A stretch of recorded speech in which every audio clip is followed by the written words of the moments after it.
ভয়ের সাথে আমরা সবাই পরিচিত, কষ্টও আমরা সবাই পেয়েছি।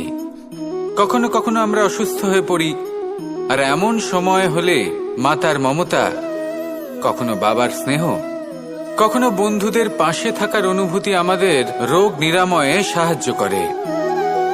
কখনো যদি আমরা নিরাশ হয়ে পড়ি, তখন যদি আমাদের কোনো আপনজন আমাদের দুটো ভালো কথা বলে, তখন আমাদের মনোবল বেড়ে যায়। ঠিক তেমন সংসারের এই রঙ্গমঞ্চে যদি আপনি পীড়িত অনুভব করেন,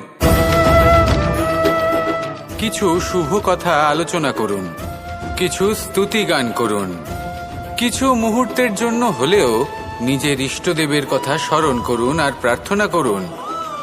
সাহস বাড়বে, শক্তিও বৃদ্ধি পাবে এবং সামনে এগিয়ে চলার পথও দেখতে পাবেন। তখন এই মন প্রসন্ন হয়ে বলবে, রাধা রাধা।